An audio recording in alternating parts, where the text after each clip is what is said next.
பயிற்சி 6.2ல் 4th சம்மு. 1.6 metre உயரமுள்ள சிலை ஒன்று பீடத்தின் மேல் அமைந்துள்ளது. தரையினுள் உள்ள ஒரு புள்ளியிலிருந்து 60 ஏற்ற கோணத்தில் சிலையின் உச்சி அமைந்துள்ளது. மேலும் அதே புள்ளியிலிருந்து பீடத்தின் உச்சியானது 40 ஏற்ற கோணத்தில் உள்ளது எனில் பீடத்தின் உயரத்தை காண்கன்னு சொல்லி கொடுத்துருக்காங்க. இப்போ சிலையோட உயரம் 1.6 மீட்டர்னு சொல்லிட்டாங்க. அது எதுக்கு மேலே இருக்குன்னா பீடத்தின் மேலே இருக்குன்னு சொல்லியிருக்காங்க. ஃபஸ்ட்டு நம்ம லைன் ட்ரா பண்ணிக்கலாம். ஒரு லைன் ட்ரா பண்ணிக்கலாம். இப்போ இதில் ஏற்ற கோணம்னு சொல்லியிருக்காங்க. அப்போ இதை நம்ம எப்படின்னா செங்கோண முக்கோணமாக தான் வரையணும். ஏற்ற கோணம்னா அப்போ அதை இப்போ வரைஞ்சிக்கிறோம். வரைஞ்சிட்டு இப்போது பீடத்தின் மேல் தான் அமைந்துள்ளதுன்னு சொல்லியிருக்காங்க. நம்ம பீடம் இது வரைக்கும் இருக்குன்னு நோட் பண்ணிக்கலாம். இப்போ இதுக்கு மேலே தான் சிலை அமைந்திருக்குன்னு சொல்லியிருக்காங்க. அந்த சிலையோட உயரம் 1.6 மீட்டர்னு சொல்லி கொடுத்துருக்காங்க. இப்போது சிலைக்கான அடியிலிருந்து ஒரு லைன் வரைஞ்சிக்கணும்.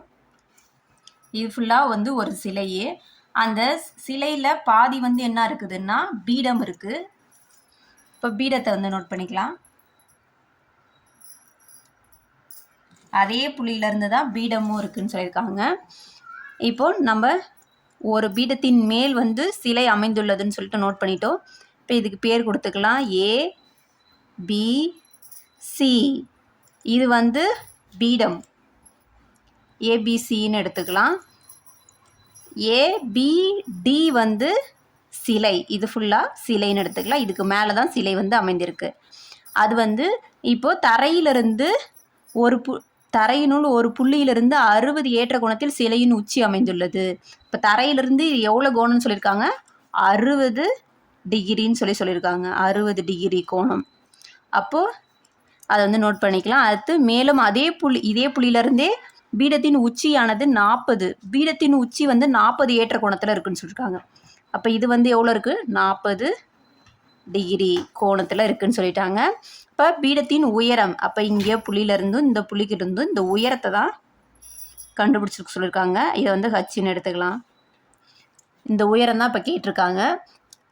இப்போ ஏற்ற கோணம்னா நம்ம டேர்ன் தீட்டா ஈக்குவல் டு எதிர்பக்கம் டிவைட் பை அடுத்துள்ள பக்கம் கண்டுபிடிப்போம். இப்போ எதிர்பக்கம் டிவைட் பை அடுத்துள்ள பக்கம்ன்றதுக்காக நம்ம இங்கே ஏபிக்கு நம்மளே ஒரு வேல்யூ கொடுக்குறோம் எக்ஸ்ன்னு. ஏன்னா இது எதிர்பக்கம் அடுத்துள்ள பக்கம் ஃபைண்ட் அவுட் பண்ணுறதுக்காக உயரம் தெரியாதுன்றதுக்காக இங்கே ஹச்சுன்னு வச்சிட்டோம். அடிப்பக்கமும் அதே மாதிரி எக்ஸ். அடிப்பக்கம் கொடுக்கல, அதனால் எக்ஸ்ன்னு இதையும் நோட் பண்ணிட்டோம். இப்போ ஃபிகரு இவ்வளோ தான். இப்போ இது எப்படி நோட் பண்ணலான்னு பார்க்கலாம். எப்படி ஃபைண்ட் அவுட் பண்ணலாம்?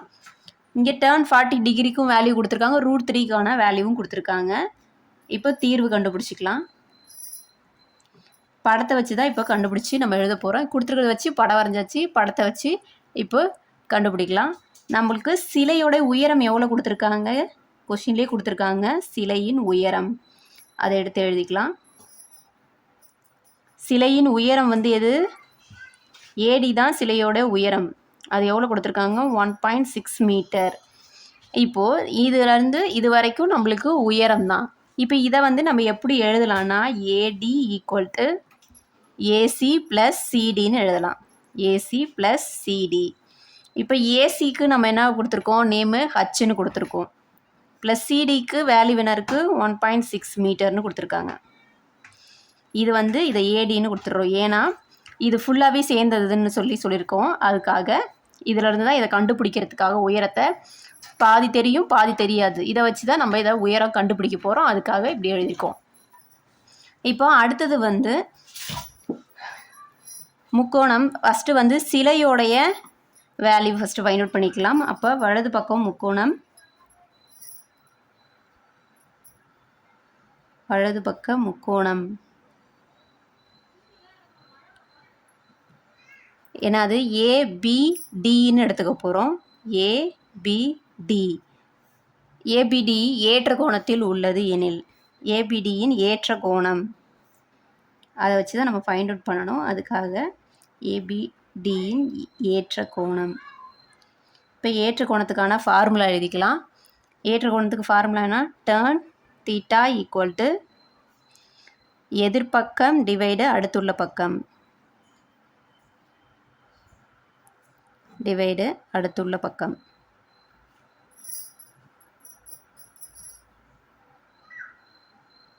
இப்போது ஏபிடி இப்போ டேர்ன் வந்து எத்தனை டிகிரி ஏபிடின்னு முக்கோணத்தில் ஏபிடி இந்த முக்கோணத்துக்கு டேர்னோட வேல்யூ தீட்டாவோட வேல்யூனா 60 டிகிரி ஏற்ற கோணம்னு சொல்லி கொடுத்துருக்காங்க. அப்போ டேர்னு 60 டிகிரின்னு எழுதணும்.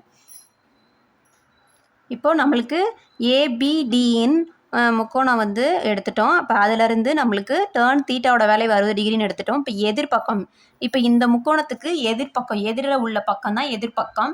அப்போ ஏடி அடுத்துள்ள பக்கங்கும் போது அதுக்கு கீழே இருக்கிறது ஏபின்னு கிடைக்கும். அப்போது இந்த கோணத்தை வச்சு இதுக்கு எதிர்பக்கம், இது அடுத்துள்ள பக்கம், இதான் எதிர்பக்கம், இது அடுத்துள்ள பக்கம். இப்போ அதை வந்து எழுதிக்கலாம். டேர்ன் தீட்டாவுக்கு 60 டிகிரின்னு கொடுத்தாச்சு. எதிர்பக்கம் வந்து ஏடி, அடுத்துள்ள பக்கம் வந்து ஏபி. இப்போ இதிலிருந்து ஏடி வந்து நம்ம என்ன கண்டுபிடிச்சிருந்தோம் ஏற்கனவே ஹச்சு ப்ளஸ்ஸு 1.6 மீட்டர்னு சொல்லி கண்டுபிடிச்சிருந்தோம். அடுத்து ஏபி வந்து எக்ஸ்ன்னு இருக்குது, நம்ம எடுத்திருக்கோம். இப்போ டேர்ன் 60 டிகிரிக்கு வேல்யூ வந்து நம்மளுக்கு டேர்ன் 60 டிகிரியோட வேல்யூ √3. சைடில் எழுதிக்கோங்க. டேர்ன் 60 டிகிரி ஈக்குவல் டு √3ன்னு. இப்போது எக்ஸ் மட்டும் நம்மளுக்கு தேவை. இதை ஈக்குவல்ட்டுக்கு வந்தாலும் கொண்டு வந்து எக்ஸ் ஃபைண்ட் அவுட் பண்ணிக்கலாம். இப்போ எக்ஸி ஈக்குவல் டு டிவைடில் இருக்கிறது ஈக்குவல்ட்டுக்கு வந்தாலும் போகும்போது மல்டிபிள் ஆகிடும். இங்கே மல்டிபிள் இருக்கிறது ஈக்குவல்ட்டுக்கு வந்தாலும் வந்தால் டிவைடில் வந்துடும். இப்போ மேலே இருக்கிறத அப்படியே எழுதிட்டு டிவைடு √3. இதை வந்து ஈக்குவேஷன் 1ன்னு வச்சுக்கலாம். இப்போ அடுத்தது இன்னொரு முக்கோணம் இருக்குல்ல, அதை எடுத்துக்க போகிறோம். வலது பக்கம் முக்கோணம் ஏபிசி, ஏபிசியின் ஏற்ற கோணம்.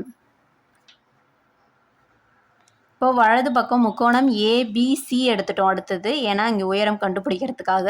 இப்போ ஏபிசின்னு எடுக்கும் போது டேர்ன் வந்து இதோட தீட்டா ஏபிசியோட முக்கோணத்தோட ஏற்ற கோணம் வந்து 40 டிகிரி. அப்போ டேர்ன் 40 டிகிரி ஈக்குவல் டு இதோடைய எதிர்பக்கம் இது ஏசி டிவைடு அடுத்துள்ள பக்கம் ஏபி.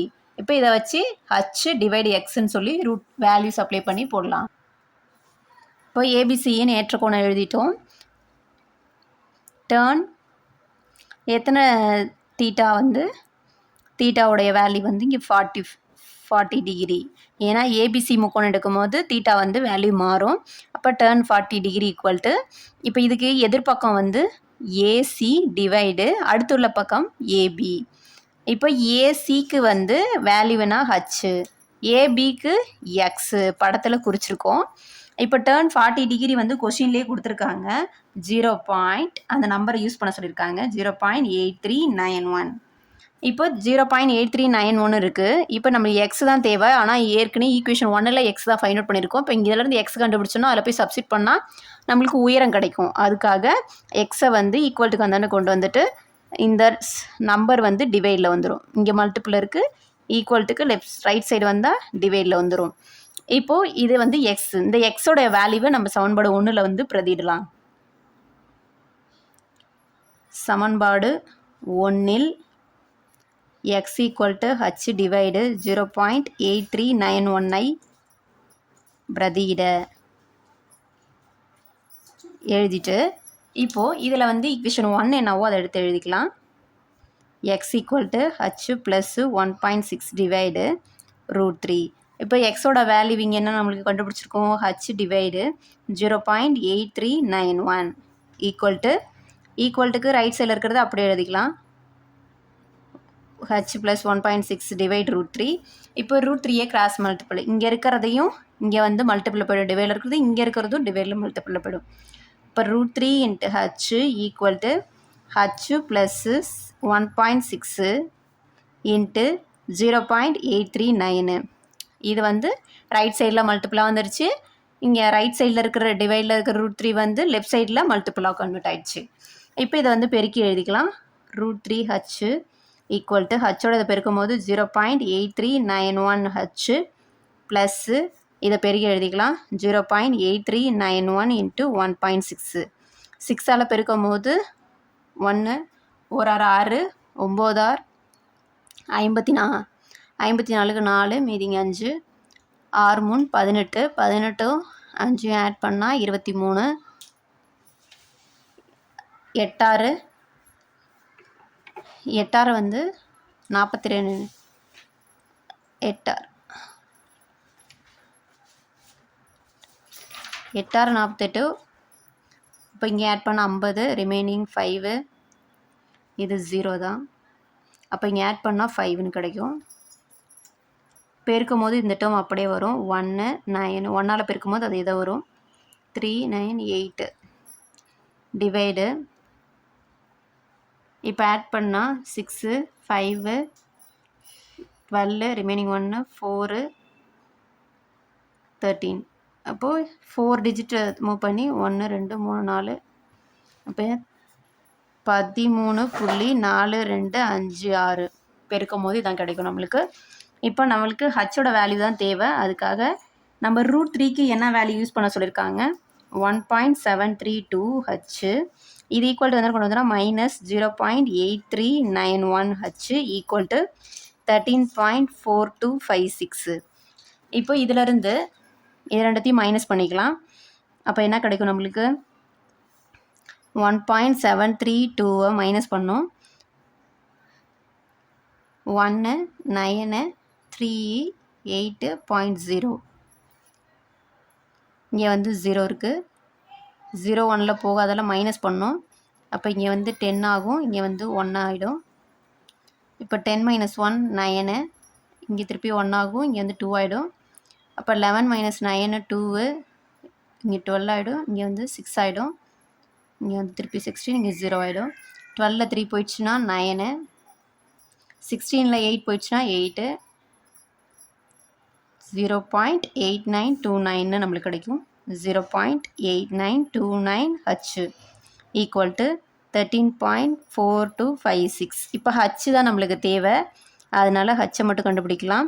இப்போ லெஃப்டில் இருக்கிற மல்டிபிள் இருக்கிற நம்பர் ஈக்குவல் டு தானே வந்துச்சுன்னா டிவைடில் வந்துடும். இப்போ 0.8929 கிடைக்கும். இப்போ இதை வந்து நம்ம இப்போ இங்கே 4 டிஜிட் இருக்குது. இப்போ 1000ஆல் இதை மல்டிபிள் பண்ணுறோம். அப்போ 0 வந்து கேன்சல் ஆகிடும். 4 அப்போ 10,000ஆல் மல்டிபிள் பண்ணோம். இப்போ 0 கேன்சல் ஆகி நம்மளுக்கு 134 டிவைடு 8 9.